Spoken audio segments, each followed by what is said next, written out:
When it comes to the teaching of race, we have a question at PRRI that we asked pretty routinely. So last fall, we found that 2/3 of Americans believe public school teachers and librarians provide students with appropriate curricula and books that teach the good and bad of American history. Only about 29% believe that school teachers and librarians are indoctrinating students with inappropriate curriculum and books that wrongly portray America as a racist, for example.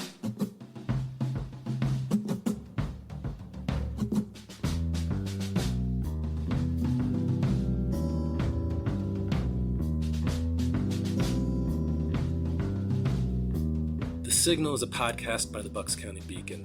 I'm your host and the Beacon's editor-in-chief, Cyril McLego. Twice a month, we'll use this space to shine a light on the right-wing extremist currents streaming through Bucks County and beyond.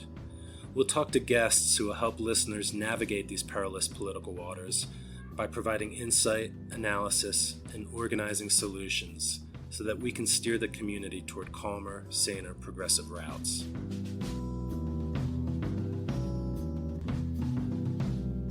Melissa Deckman is the CEO of Public Religion Research Institute, a nonprofit, nonpartisan organization dedicated to conducting independent research at the intersection of religion, culture, and public policy. Her first book, School Board Battles: The Christian Right in Local Politics, won the American Political Science Association's Hugh Morken Award for the best book on religion and politics. Melissa is also author of Tea Party Women, which examines the role of women in conservative politics, and co-author of Women in Politics, a top-selling textbook on gender politics in the United States. Her commentary and research about politics has appeared in the New York Times, the Washington Post, CNN, The Hill, Vice News, The Wall Street Journal, 538, and Politico, among other outlets. Prior to her appointment as PRRI's CEO, Deckman was the Lewis L. Goldstein Professor of Public Affairs and chair of the Political Science Department at Washington College, where she taught courses on American politics, women in politics, religion in politics, research methods, and state and local politics. Hi, Melissa. Welcome to The Signal. Hi, nice to meet you, Cyril. Glad to be here.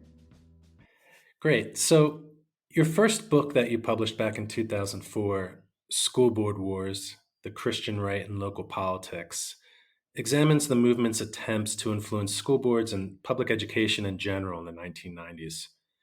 In fact, former leader of the Christian Coalition, Ralph Reed, said back in 96, quote, "I would rather have 1,000 school board members than one president and no school board members." Why did he believe that? And why do Christians like Reed believe that the capture of school boards is so vital to their larger political project? So my book, School Board Battles, which came out in 2004, really tried to chronicle the extent to which the Christian right was influencing school board elections across the country. As you noticed, or as you mentioned, rather, the Christian Coalition was intent on trying to recruit conservative Christians to run for school boards. And I think what drew them to these school board battles or these school board races was really an attempt to intervene on what curriculum was being taught to schools. I think there's always a concern about, how history is being portrayed, what values are being, I think, thread through public school curriculum.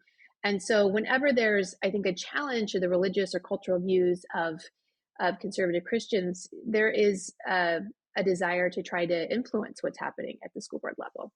So I think that's essentially what Ralph Reed was talking about when he talked about trying to have more people influenced at the grassroots than nationally in terms of conservative Christian activism.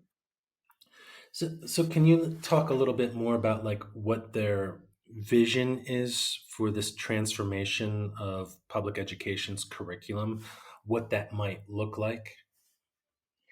Yeah, so I think in the 1990s, when the Christian Coalition was sort of in its heyday, it's sort of, I think, as an organization is not necessarily as robust as it once was. There's certainly other conservative Christian groups out there today fighting for their views on what public education and public schools should be teaching.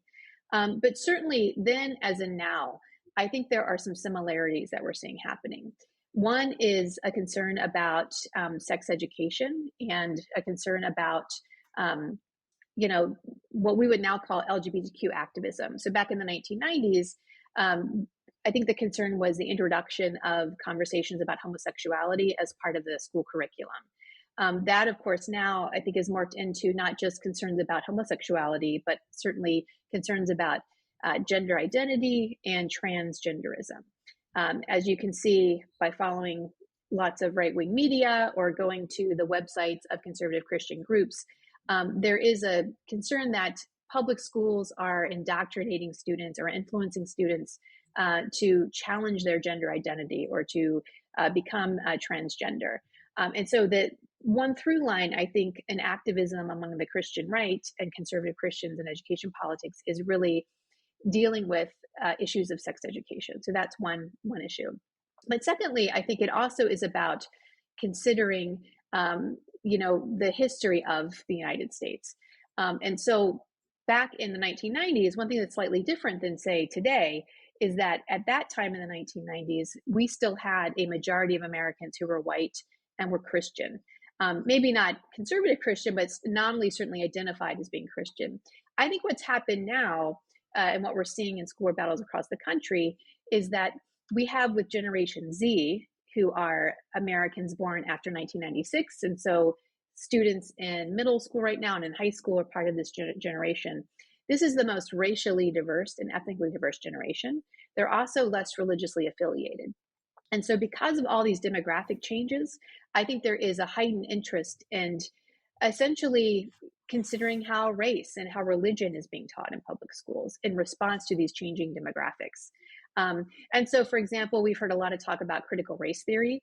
And there's a big concern on the political right, not just the Christian right, but the political right in general, over whether or not schools are somehow portraying America as a racist country. And so these debates about those sorts of issues, how we talk about race, having an honest conversation about race, suddenly has taken on, I think, heightened awareness. And I think part of it's linked to changing demographics, and also linked to the fact that we have a growing diverse country. And that's a challenge to the worldview, I think, of many conservative Christians who, grew up at a time, especially as they're older, where America was more white, was more Christian, and it was different than what they're seeing now when they turn on their television and look at young people, for example.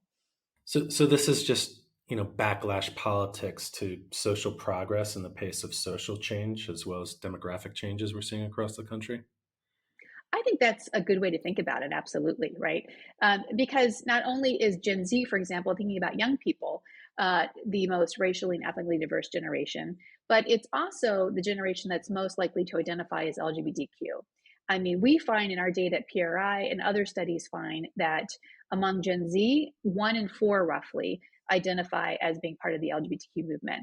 And that is obviously, if you think about conservative religious tenets, especially conservative Christianity, homosexuality, transgenderism is not something that they endorse or think is biblical. And so looking at schools and trying to, in their eyes, sort of have parents who have those views stop the teaching of that because they view it as indoctrination. I think that's really an explanation as part of the backlash to the reality of what is a very diverse upcoming generation. And it's viewed as very threatening, I think, to those folks. So, as you've noted, the hot school board wars of the 90s and what we're seeing today aren't kind of like historical aberrations, right? They're part of the kind of like this longer war that the Christian right and, the larger right in general has waged against public education. Can you just take us on a brief historical tour, as brief as possible, about, Yeah, how long do we the have last in this 100 years? podcast? Exactly. So, Yeah, maybe just starting with, I guess, like maybe the 1920s would be a good starting yeah, point. absolutely. Anytime you have, I think, the introduction of new ideas that challenge prevailing orthodoxy or challenge the cultural and religious norms of Americans um, being introduced in the public schools, this is where you have a lot of these battles taking place. Of course, the 1920s, the best example would be the introduction of the teaching of evolution in public schools. And I think historically, many Americans might be familiar with the Scopes trial. And this involved the state of Tennessee essentially trying to outlaw the introduction of evolutionary theory in public schools. And the ACLU took on that case. And so they arrested a teacher who was trying to introduce evolution in a science class. He was arrested. The ACLU took on that case. And very famously, I think Clarence Darrow was at a trial against Williams Jennings Bryan, who was, of course, a Democratic presidential candidate for many years, but a devout Christian who opposed evolution. And so many Americans remember this as a situation where, in the court of public opinion, evangelicals were made to look, foolish, or that they ultimately lost in the court of public opinion. But essentially, I think what's lost in that debate is that, in fact, the law that prevented the teaching of evolution in Tennessee, and also similar laws that were happening around the country, well, that law in particular was upheld. And so, in fact, there was a stifling of the teaching of evolution for many decades as a result of that. And part of it is that many school districts just not want to address the controversy. And so they just tried not to talk about it at all. But that's a good example where a teaching essentially went against the religious teachings so a public school teaching rather went against the religious teaching of some faith groups there. And so there were all of these heated battles over evolution. I think I'd also jump ahead to the 1950s as a good example. So in the 1950s, of course, it's the height of the Cold War. We were embroiled in this entanglement against godless communism, right? And so at the grassroots level, at the school board level, a lot of parents' organizations, often led by women, I would say, were completely monitoring and trying to suss out whether communists were infiltrating the public schools, right? And looking at sort of individual teachers and school districts around the country. And so there was a concern that essentially we have to be on guard and vigilant for this indoctrination of socialism and communism among public schools here. I don't think there's any evidence that was really happening, of course, but nonetheless, you had a lot of conservative grassroots activists looking at those sorts of battles. And then I think I jump ahead really to the late 1960s, when you had essentially a push for more comprehensive sex education in public schools. And this, of course, I think, was an acknowledgement of the reality that, there was a need for more comprehensive sex education to sort of prevent teen pregnancy and sexually transmitted diseases. And so in California, and I think in more what we call progressive states, there was a move by organizations to introduce the teaching of sex education that wasn't just abstinence-based, but really talking about these sorts of issues. And that engendered lots of conservative backlash for parents who didn't feel like public schools at all should be talking about these sorts of issues. And so I think those sorts of examples historically show us that whenever there's been a conflict with the religious values of some parents and the curriculum that's being introduced in schools, you have essentially the potential really for these skirmishes happening at the grassroots level of education politics, definitely. Parental rights has always been a political cudgel used in this war on public education. And we're seeing this front and center today. But so is motherhood, and I think that kind of often gets overlooked. Can you explain the motherhood frame that you've written about, that conservatives have often employed in their political kind of campaigns and aspirations, and how groups like the Tea Party and Moms for Liberty today is essentially the weaponization of it? Sure. So I've talked about and written about what I call the motherhood frame being used in American politics. I will say this. I think that motherhood is a very powerful rhetorical device that's often used by both the left and the right. We know historically that women tend to be less involved in politics. And if you look at the long view of history, right, women couldn't even get the right to vote or didn't have the right to vote nationally until 1920. But even after women got the right to vote, we know that when it comes to political participation, it really wasn't until the early 21st century that women's levels of participation began to be equal to men's. But there was, I think, a lingering idea that politics has always been a man's game, or politics is sort of rough and dirty, and women typically are not going to be involved in politics. But the one area I think where there's always been a historical justification to have women involved in politics is concerning education, because that concerns children. And so invoking moms to participate in politics who otherwise would maybe not want to participate in politics, by invoking the need for mothers to protect their kids, I think is something that many conservative Christian groups have done historically. You also saw this, I think, with the rise of the Tea Party. I wrote a book about Tea Party women in part because I found the rhetoric employed by Sarah Palin to be really sort of an embodiment of this idea, right? When she talked about Mama Grizzlies, trying to get more conservative women to become involved in politics, and really invoking motherhood as a rationale here. Because if you're trying to protect your kids, whether that means monitoring the curriculum they're being exposed to in school, or with the Tea Party, part of that motherhood rhetoric was invoked to say, we need government not to infringe on the rights of families to make medical decisions, or having a big, large national debt is bad for families. And so mothers need to fight against that the encroachment of the federal government, that kind of thing. So that's been around for quite a while. But I think the motherhood frame right now is used by Moms for Liberty because, again, there's a fear that indoctrination is happening in these public schools. And it's really up to mothers who are supposed to be protecting their kids to really change the tide here. And that's why that, I think, is often invoked. It's not to say that fathers don't do this as well and other parents, right? But there is something, I think, about motherhood rhetoric that has been used historically in American politics, especially on the political right, to try to, I think, bring especially conservative women who may not historically have been as active in politics into the political fray. Yeah, I mean, it's interesting because I feel like, in the United States, that the public conflates like socioeconomic status and this kind of like archetype of the suburban mom with, political moderation and civility. And if you look throughout, the US history, far right women have often been on the wrong side of history and have been the exact opposite of like politically moderates. Where am I wrong with that? Yeah. Well, I mean, I think far right and moderation just are two concepts that are definitely not compatible necessarily.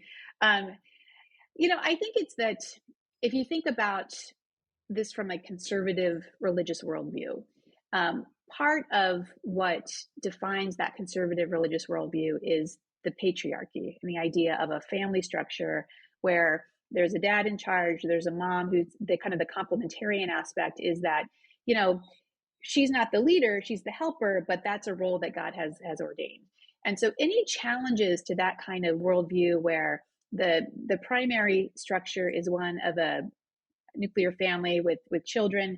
I mean, I think that that's one of the reasons that transgenderism and homosexuality, those sorts of issues, LGBTQ issues, have really galvanized many people on the political right because it's a direct challenge to their worldview of what is good and proper and ordered in a society.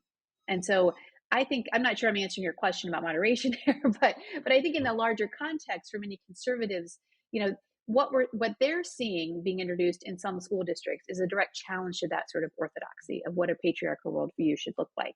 That is coupled with, I think, a direct attempt by many on the political right to double down on masculinity as an important concept as well.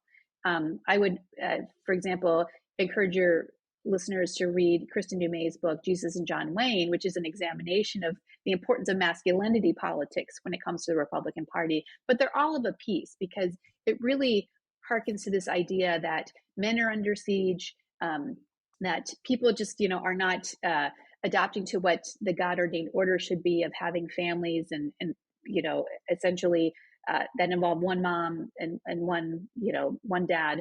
And so looking at public schools as a way to reinforce that idea is why you have, I think, a lot of these conservative women being willing to confront school districts today and to be involved in curriculum battles and to ban books that present alternative ideas of what from their worldview that their kids are being exposed to.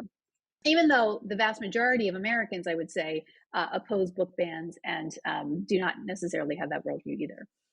How successful do you think this current war on public education is going to be, let's say, in the next couple years? And do you see it playing out differently between red states and blue states? And finally, if in fact, it does it is more like successful in red states than it is in blue states, won't that just divide the country even more? Because people will be people will be educated and learn about completely different visions and versions of not only America, but the world.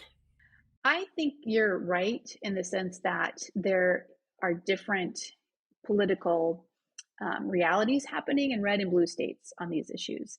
Um, in my previous book, School Board Battles, that looked at this issue in the 1990s, what I tended to find was that, one, I think the extent to which the Christian right was taking over public schools was a bit overblown. Like, I didn't find in my research, and I did a study of school board candidates drawn from random samples of school districts across the country. And I didn't find that conservative Christians were running more than other Americans, nor were they more likely to win or lose than other candidates, right?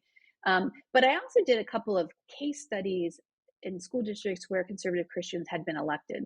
And what I found was essentially two things tended to happen. One was that once those members were on the board, especially had their only exposure to public schools been reading sort of right-wing media summaries or information given to them by conservative Christian groups, they tended to moderate. At least some did, because they found that by and large in the public schools, it was just a lot of hardworking teachers trying to do best by kids, right? Or I found that you'd had conservative right Christians elected who realized they couldn't make the changes they wanted to because they were blatantly unconstitutional, right? I'm going to go back. So the idea was that I'd be elected and essentially force school prayer back in schools. Well, you can't do that, right? It's unconstitutional. Or there was a backlash from other parents in the community because a lot of times, their views, their attitudes, their policies were largely unpopular. But what I found by the end of the 1990s is that there was a siphoning off happening, right? And there was a big, I think, increase in the number of homeschooling families. So if you were very, very conservative and religious, you tended to say, look, I can't make the changes I want in public schools. And so people tended to siphon off. But the reality is that 20 years later, most families can't afford homeschooling, or this is not really in their purview. And I think what has happened now is that you have a lot of parents emerging out of the COVID era being very unhappy with public schools. And so it's been ripe for more mobilization. And parental rights, I think, is one of those terms that is purposely vague because it kind of captures lots of kind of ideas of course, most Americans will say parents should have some say in what's happening in schools. But parental rights can mean lots of things to lots of different people. But I think right now, because we have a social media environment that allows people to organize effectively, but also allows Americans to kind of only take a look at news or information that reinforces their biases, right? Or there's one example of a school district that does something nuts, and so that becomes extrapolated as to the whole country, when in reality, that's not necessarily the case. I think that those kind of dueling realities and polarization leads to and enhances polarization. So I think you're right, Cyril, in the sense that in the short term, we're going to see policies that are happening in red states that are going to be different than those happening in blue states. I will say this, though. Nationally speaking, right, we know that most Americans oppose book bans. We know that most Americans, for example, think that school teachers and librarians, for example, are doing, are essentially using appropriate curriculum, right? And if, for example, when it comes to the teaching of race, we have a question at PRRI that we asked pretty routinely. So last fall, we found that 2/3 of Americans believe public school teachers and librarians provide students with appropriate curricula and books that teach the good and bad of American history. Only about 29% believe that school teachers and librarians are indoctrinating students with inappropriate curriculum and books that wrongly portray America as racist, for example. Of course, though, when you break that down by Republicans and Democrats, you have very different attitudes. And if you look at the sources of media that they're getting that information, you have very different attitudes. So watching Fox News all the time, when Fox News and other right-leaning media channels are essentially running stories nonstop about critical race theory and transgenderism and wokeism in public schools, that of course leads many Americans on the right to be alarmed by this. And so And they tend to live and reside in more conservative states. And so I think you are going to see in the short term these skirmishes continue. Um, and I do think that in the short term, at least in some red states, there's some success that's being had. But I do wonder over the long term, if you look at the long game, how successful this will be. Because again, younger Americans are more racially and religiously diverse. They're more likely to identify as LGBTQ. And many Americans, even if they're not Democrats or independents, many Republicans have friends who are part of the LGBTQ movement. So I think the long-term prospects of trying to really have a repressive curriculum in public schools, I don't think it's going to be that successful in the long term. I do think the one area to watch, though, is whether or not red states are going to enhance funding for private religious schools. And I think part of what's going on here is that there's an attempt for example, and we're already seeing this in some states, to increase vouchers to private schools. And so some people say that part of this movement is orchestrated by the far right and you think about someone like a Betsy DeVos, who was in the Trump administration as Secretary of Education, she's long proposed having more public school funding go to vouchers so that parents can send their kids to more religious schools here. I think you're going to see more of those sorts of attempts happening in the near future, at least in red states. I think in blue states that have very strong unions, that's probably not going to happen. But I do think that one result of this is more attempts to have greater use of voucher programs, which many, I think, public school advocates would say actually takes money and resources away from public schools, which is not a good thing either. Sure. And just another note on parental rights. I mean, the way I see it, parental rights just means right-wing parents ultimately deciding what's appropriate for everyone. And so for a good example, if we look to books, is that, at least in school districts in Bucks County, a parent can limit access to certain books for their kids. But for them, that's not good enough. So what we're seeing is that they're challenging these books to get them removed or banned, which is a word they don't, Moms for Liberty doesn't like to use, even though that's what they're doing, and ultimately just kind of get it removed for everyone. So I think that's like a perfect example of like the hypocrisy behind this whole kind of, parental rights movement. Well, and I think that's a good point. And I think that if you look at the language often used by the right, it's about indoctrination, and they're trying to protect children, right? They're trying to save kids and that sort of thing. But in reality, as you point out, most parents don't agree with the ideology and the worldview that many of these conservative activists are promoting. So I think that's a good point. And then finally, are there any historical lessons to draw from or any advice that you can offer for parents fighting back against this right-wing push against public education in order to preserve the system that we have right now? I mean, I think that in terms of the advice for parents who oppose these initiatives, I think there's always the ability to sort of organize, to use the same tools that the political right is using social media to galvanize, to go to meetings for school boards, to kind of show support for librarians and public school teachers who want to introduce a range of ideas there. So, I mean, I think historically, these sorts of skirmishes in the public schools have sort of died down because there have been parents who oppose those attitudes who've been willing to organize for the other side of the political equation. Great. Thanks so much, Melissa, for joining the show. Everyone, I encourage you to check out the work that she and her staff are doing at Public Religion Research Institute, where she's the CEO. You can visit that website at www.prri.org. Thanks again, Melissa. Sure thing. Thanks for having me. This has been The Signal, a podcast by the Bucks County Beacon. I'm Cyril Mikolego, editor-in-chief and host. For more progressive news, analysis, and opinion from Bucks County and beyond, go to www.buckscountybeacon.com. The Signal is produced by Kevin Mahoney of Raging Chicken Media. Intro-outro music by Maf et Tula, featuring Cartas a Felice, used with permission.